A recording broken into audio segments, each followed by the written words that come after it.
Konsepnya seperti apa sih Bang buat itu? Jadi PWI punya program namanya Safari Jurnalistik. Sekarang sudah banyak wartawan teman-teman kita ini yang masuk penjara. Teknologi ini banyak wartawan yang manja.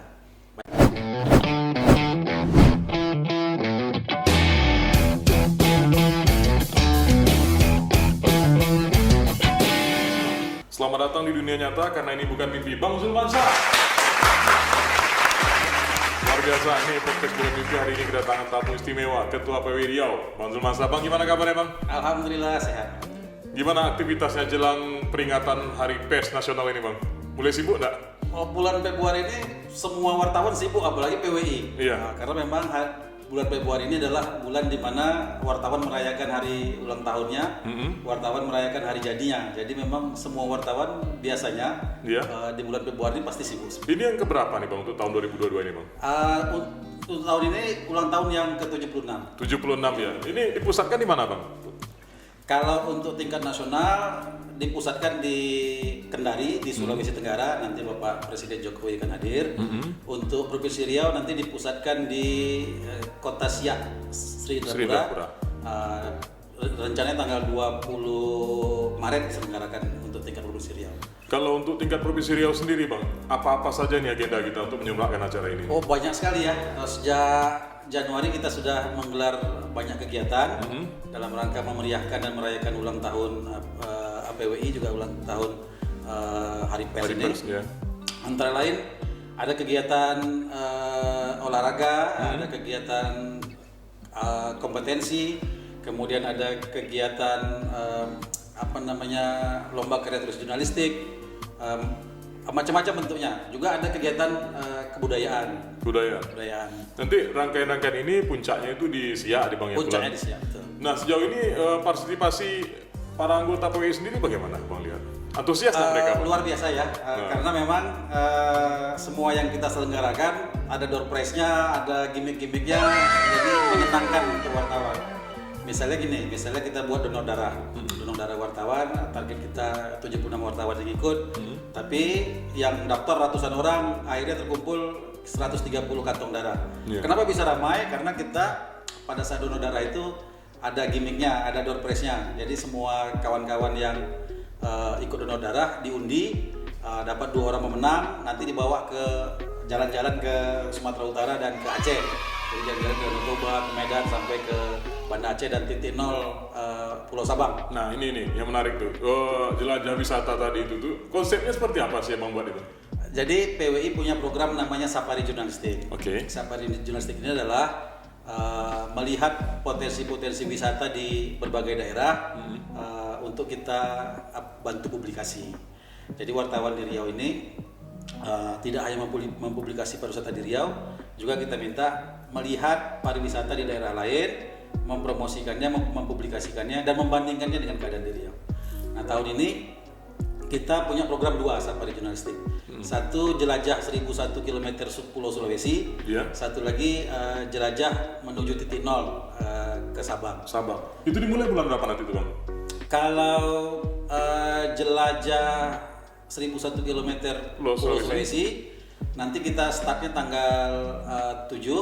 Berangkat dari Pekanbaru? Terbang ke Kendari.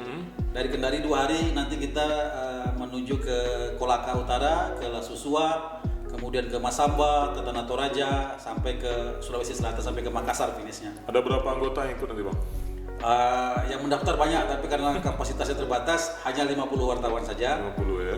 Yang mendaftar memang ramai, tapi karena kita busnya terbatas, akhirnya kita sepakati hanya 50 orang. Oh jadi ini naik bus Bang, ya kan naik pesawat Bang ya? Dari Pekanbaru Kendari itu pakai pesawat gitu kan. Dari Kendarinya memang namanya juga jelajah pulau. Kirain dari Pekanbaru udah mulai naik bus kan? Kalau naik bus kacau itu Bang. Nah kalau untuk event yang kedua Bang, ke Sabang ya? Ke Sabang itu rencananya tanggal 25, 26, 27, 28 Maret. Oh Maret. 6 hari juga tuh sampai 31 Maret. Jadi kita startnya dari Siak, Pekanbaru, kemudian ke Danau Toba, kemudian ke Medan, kemudian masuk ke Langsa, Loksmawe, Banda Aceh, dan finishnya di Pulau Sabang. Nah ini ada beberapa daerah nih Bang yang bakal kita kunjungi. Seperti halnya di Sulawesi, kita tahu kan HPN kan di sana dipusatkan. Ya. Nah untuk daerah-daerah lainnya, harapan Abang terhadap kawan-kawan PW Riau ini apa yang bisa mereka serap ketika mereka datang ke daerah-daerah itu? Setiap HPN digelar, banyak event diselenggarakan. Antara lain edukasi untuk wartawan. Nah kita memang harapkan semua penggembira yang dari Riau ini, yang mendaftar di kita ini ada 103 wartawan yang untuk ikut ke Kendari itu. Hendaknya mereka juga ikut semua kegiatan-kegiatan yang diselenggarakan oleh PW Pusat. Ada misalnya kegiatan konvensi nasional media massa. Bagaimana perkembangan sekarang berkaitan dengan media massa lokal. Sebaiknya teman-teman juga ikut untuk menambah wawasan pengetahuan mereka. Jadi bukan hanya puncak APN bersama Presiden Jokowi saja, tapi kegiatan-kegiatan lain selain menambah wawasan, juga misalnya kegiatan-kegiatan pelestarian lingkungan yang selalu diselenggarakan oleh PW Pusat itu sebaiknya juga diikuti. Oh, jadi ini nanti sebagai ajang menjalin silaturahim juga Bang ya? Oh pasti. Jadi Riau datang ke kota ini, silaturahim sama kawan-kawan PW ini, ya. Kalau silaturahmi sudah pasti. Iya. Kalau silaturahmi sudah pasti. Tapi yang paling penting itu adalah edukasi, menambah pengetahuan, wawasan kawan-kawan. Karena setiap HPN banyak sekali event-event yang digelar itu untuk memperkaya pengetahuan kawan-kawan wartawan, juga untuk memperkokoh integritas kawan-kawan wartawan.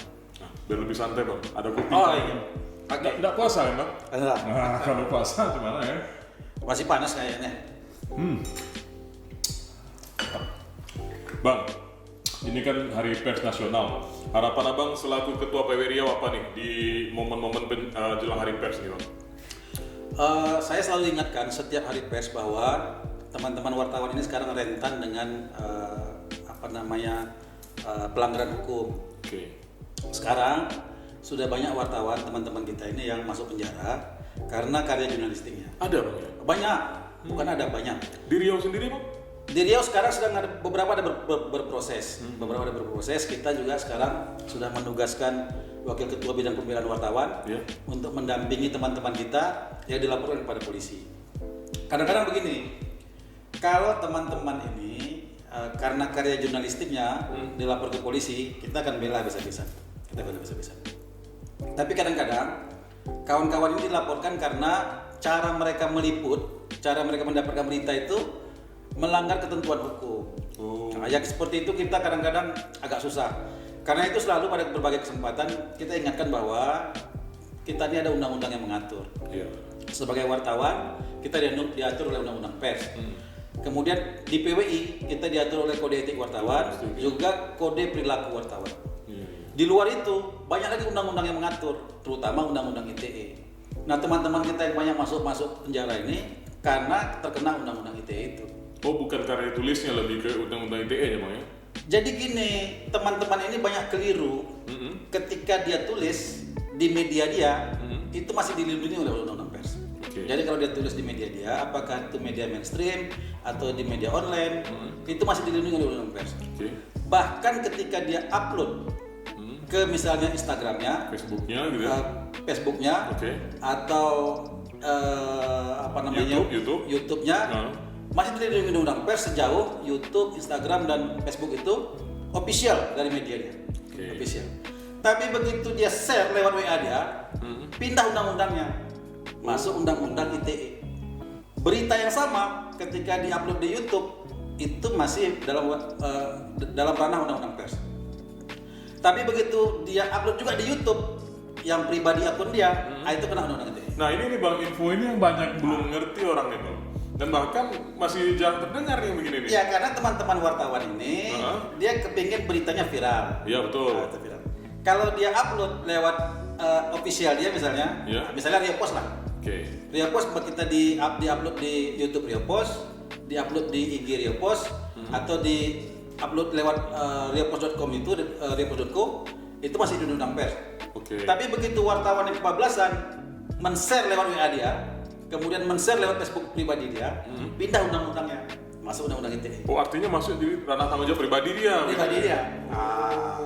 Jadi itu hal yang berbeda Bang ya? Betul. Di sini. Ya tipis aja tuh, Betul. Jadi orang share itu lewat misalnya grup WA gitu WA, langsung kena undang-undang ITE dia, mendistribusikan. Apalagi kalau beritanya misalnya informasinya masih sumir, Jadi informasinya misalnya yang sering dilaporkan itu misalnya fitnah, pencemaran nama baik, menista, hoax, nah itu yang sering dilaporkan itu. Dan sebagian yang kena teman-teman wartawan itu rata-rata kenanya 18 bulan, 1 tahun 6 bulan penjara. Rata-rata kenanya. Jadi memang harus hati-hati kalau sekarang nih Bang. Kita harus bisa membedakan mana yang ranah pers, mana yang ranah pribadi begitu Bang. Ya, jadi berbagai kesempatan kita selalu ingatkan, kalau kita masih menulis di media kita, oke. Masih undang-undang pers mengatur dan PWI akan membela. Oke. Ketika di official pun, media itu, Medianya. masuk di online kah, masuk di tadi itu YouTube, Facebook, Instagram, masih oke, nggak ada persoalan. Tapi begitu main ranah pribadi, dia share lewat WA dia, masuk undang-undang ITE itu. Kita agak berat juga membela itu undang-undang ITE. Sebagai ketua PWI Riau Bang, sepengetahuan Abang, sudah berapa persen anggota kita tuh yang paham dengan aturan ini? Atau masih perlu sosialisasi yang mendalam? Jadi gini, anggota PWI sekarang 1.171 wartawan Di Riau Bang ya? di Riau. Yang sudah ikut kompetensi uji kompetensi kira-kira 60%. Semua yang ikut uji kompetensi itu pasti paham itu. Oke, betul. Pasti Karena paham. kita dibekali di sana, Ya, betul. pasti paham itu. Tapi banyak lagi yang belum ikut uji kompetensi. Masih ada 40%-nya lebih ya? Terutama wartawan muda. Betul. Yang masih sedang semangat itu, begitu beritanya tayang, terbit, dia langsung share. Kadang-kadang seperti itu, dia tak menyadari bahwa itu ada ancaman sanksi hukum yang mengintai dia. Nah, memang kita sekarang menggalakkan pra UKW maupun UKW itu supaya teman-teman kita lebih paham undang-undang, lebih paham kode etik, sehingga mereka terbebas dari jerat hukum lah kira-kira. Nah, Bang, untuk sampai ke tahap ini kan bukan perkara yang mudah Bang, untuk sampai memahami, oh ini ada aturan-aturan pers, ada aturan-aturan yang memang dilindungi undang-undang dan memang tidak ditanggung oleh undang-undang. Itu kan harus mereka itu jurnalis yang bermedia. Nah, bagaimana dengan jurnalis-jurnalis yang mandiri, Bang? Dia punya HP dengan kecanggihan teknologi, dia bikin kanal sendiri, dia share berita sendiri, dan dia bikin ID card sendiri. Sikap PWI terhadap kawan-kawan begini bagaimana Bang? Dia mengataskan nama media juga gitu. Sementara dia tidak tergolong ke anggota PWI dan lainnya gitu. Ini juga jadi perdebatan sengit di Dewan Pers. Jadi begini, semua perusahaan pers harus memiliki badan hukum. Betul. Jadi ada PT-nya, ada yayasannya, ada juga koperasi, boleh. Badan hukum ya. Tapi yang orang per orang itu, sejauh dia punya badan hukum, dia boleh juga sebenarnya. Boleh juga. Tapi kalau dia nggak punya badan hukum pers ya, di pasal 3 biasanya dibuat akte itu ada pasal 3 biasanya dibuat perusahaan pers. Kalau pemeriksaan pada pasal 3 ternyata bukan perusahaan pers, maka orang tersebut ketika dia mengupload berita dan berita yang bermasalah, misalnya, itu terkena undang-undang ITE juga. Tetap kena undang-undang ITE. Dan yang seperti itu kita tak melindungi itu. Memang sekarang banyak juga laporan ke PWI itu soal mohon maaf misalnya disebut dengan abal-abal, kaleng-kaleng kayak gitu tuh, banyak laporan ke kita. Tapi kita persuasif, ingatkan, memang sebagian ini adalah teman-teman wartawan kita juga. Misalnya dulu bekerja di media A, media B, kemudian keluar bikin sendiri karena merasa ini kayaknya dengan sendiri pun bisa hidup kayak gitu lah. Tapi jadi, banyak yang laporan. Banyak. Bang Zulman Shah ini kan dikenal sebagai salah satu tokoh jurnalis di Riau lah. Selain menjadi ketua PWI Riau, dan dunia jurnalis ini bukan hal yang baru bagi Abang. Hampir sebagian besar kalau kita bicara soal jurnalistik, nama Abang tidak akan terlepas dari situ. Nah, untuk sampai ke titik ini kan tidak gampang. Artinya perlu pengorbanan. Mungkin banyak keringat yang harus dikeluarkan. Tapi orang kan nggak tahu nih, oh enak ya Bang Jum, ketua PWI Riau bisa kemana-mana nih. Nah, mungkin orang boleh tahu nggak Bang? Awal Abang kok bisa tertarik ke dunia jurnalistik itu seperti apa Bang? Ya, saya memulai dengan dunia jurnalistik ini mulai tahun 1992. Oke. Lama sekali. Jadi ketika saya mahasiswa di Universitas Riau itu sudah menulis di media kampus. Media kampus itu ada Bahana Mahasiswa, ada Politea di Visip Unri, macam-macam itu. Oh, Visip juga Bang ya? Ya. Sama kita. Jurusannya bisnis negara pula Bang? Negara pula sama. Oh, sama kita. Betul ya. Senior, hormat. Iya Bang. Nah, dari sana kemudian kita direkrut Riau Pos. Oke. Saya masuk Ria Pos ini Ria Pos tahun 1997. Sejak awal sampai sekarang terus di Ria Pos Group. Jadi memang kita mulai dari reporter kelas yang paling bawah betul, di lapangan bergelut dengan banyak macam tantangan lah. Akhirnya bisa dipercaya menjadi pemimpin redaksi di Harian Pekanbaru MX yang pertama, kemudian jadi pemimpin redaksi di Harian Ria Pos. Memang persaingan memang di dunia jurnalistik juga ketat.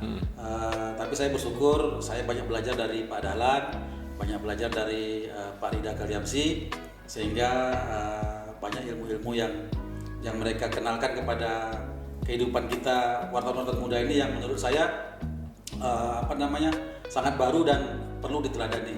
Kalau Pak Dahlan Iskan itu punya this way namanya, Jalan Dahlan Iskan. Nah, kalau Pak Rida punya Rida Way namanya. Semuanya mengajarkan soal kejujuran dan integritas. Nah, di mana-mana kalau kita jujur, berintegritas, rasanya mendapat tempat. Bukan hanya di profesi jurnalis ini saja, di profesi manapun kalau kita selalu menjaga kejujuran dan integritas itu, menurut Pak Dahlan pasti dipakai orang. Memang sejak di kampus itu memang sudah terpikir untuk menjadi wartawan atau hanya iseng-iseng nulis saja awalnya? Oh enggak, memang cita-cita saya dua waktu itu. Satu masuk Akabri, dua jadi wartawan. Oh, sempat punya cita-cita militer, Pak ya?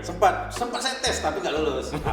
Akhirnya begitu kuliah ketemu dengan Bahana mahasiswa, koran kampus di Undi itu, bergabung di situ, dan ternyata Bahana Connection namanya, ada Bahana mahasiswa Connection yang link dengan Ria Pos Group. Jadi rupanya Ria Pos Group itu banyak merekrut wartawan-wartawan muda dari alumni Bahana mahasiswa.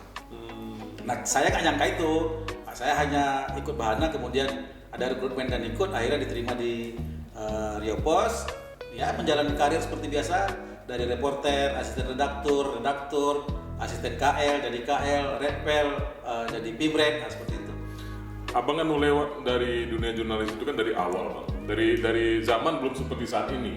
Kalau sekarang kan perkembangan IT kan sudah sangat membantu kawan-kawan jurnalis juga dalam mendapat informasi. Kalau dulu kan nggak bisa gitu, Bang. Kalau mau datang ya datang ke TKP langsung, bahkan mungkin handphone saja sulit waktu itu. Ada nggak kesulitan-kesulitan yang Abang lihat di saat itu, tetapi menjadi keunggulan di saat sekarang? Atau yang sekarang ini kan lebih mudah, justru itu menjadi kelemahan gitu? Ya. Jadi dulu kita memang diajarkan spirit fightingnya itu luar biasa ya. Kalau kita meliput misalnya ke daerah-daerah terpencil dan diminta mengirimkan berita dengan cepat, maka kita akan berupaya misalnya mencari di mana ada mesin fax. Biasa dulu kita dengan Telkom, cari Telkom. Tapi begitu Telkom nggak ketemu, biasa kita cari di kantor lurah, di kantor camat. Segitu perjuangannya, Pak. Begitu perjuangan. Dulu saya ditugasi meliput ke Rokan Hilir di Senepis namanya, liputan berkaitan dengan serangan harimau tangguhan liar itu ke masyarakat. Saya diminta memberikan kirim berita dengan cepat. Kita cari-cari, akhirnya ketemunya di Duri untuk mengirim fax itu. Mengirim fax dari Duri, akhirnya baru bisa ketemu untuk mengirimkan berita ke Ria Pos. Kalau sekarang kan karena teknologi canggih, kapan saja, di mana saja orang bisa foto langsung kirim. Dulu memfoto cuci dulu. Betul. Cuci dulu kan, kita foto kadang-kadang fotonya hangus tuh nggak jadi tuh. Harus jadi mikir deh, Bang ya. Ada harus hati-hati dalam mengambil gambar ya. Ya. Kalau sekarang begitu handphone ambil lebih bagus pula dari hasil foto. Betul. Memang sekarang karena teknologi ini banyak wartawan yang manja. Itu maksudnya gini. Dia kerja dari kamar tidur aja. Dia buka semua informasi dari berbagai belahan dunia manapun, dari berbagai daerah manapun, kemudian dia diolah gitu. Rewrite, menulis ulang dia. Diolah. Termasuk foto. Yang kayak gitu tuh fighting spiritnya nggak ketemu tuh. Nggak ketemu. Wartawan manja seperti itu biasanya tak lama juga bertahan di dunia jurnalistik. Saya belajar dari banyak senior di PBI yang tangguh-tangguh. Sekarang ini dulu memang menjalani profesi ini memang dengan sangat sengit lah kira-kira begitu kehidupannya. Jadi turun ke lapangan berhari-hari tidak pulang, tidak mandi, tidak apa gitu. senior saya ketua PWI Riau misalnya Bang Haji Helmi Burman meliput soal TKW misalnya, TKW dari Riau ke Malaysia. Mereka membuntuti TKW itu berhari-hari, nak mandi, jadi memang diambil momen-momen untuk foto. Memang luar biasa cara mereka meliput mendapatkan sebuah liputan. Kalau sekarang kan tidak seperti itu.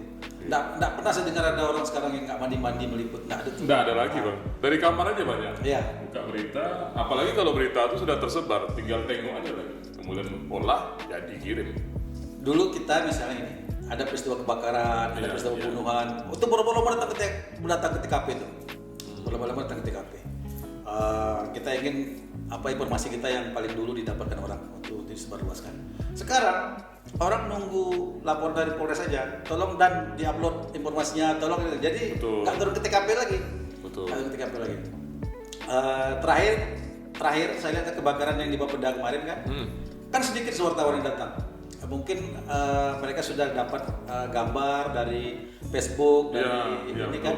Kalau dulu mana ada seperti itu. Setiap peristiwa kebakaran mungkin ada puluhan wartawan yang sudah di TKP itu. Saya masih ngalami itu bang, momen-momen di mana ketika terjadi kebakaran itu ramai kawan-kawan wartawan. Ya. Beda sama sekarang.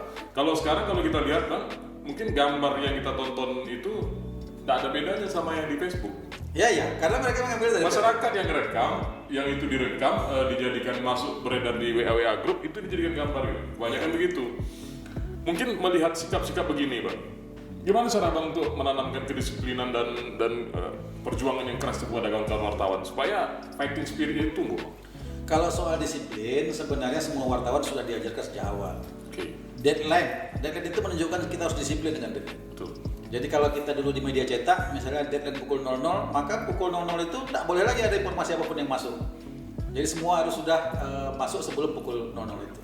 Nah soal disiplin ini, sejak wartawan masuk sudah diajarkan di semua media. Yang memang bergantung kepada kultur media itu adalah soal integritas. Integritas ini sebagian media memang menerapkan betul soal itu. Contoh, soal tidak boleh menerima amplop atau tidak boleh menerima sesuatu dan lain-lain. Iya betul. Itu di beberapa media sangat streng tuh, sangat streng. Kalau ketemu wartawan yang seperti itu, biasanya langsung peringatan keras, yang kedua pasti diberhentikan.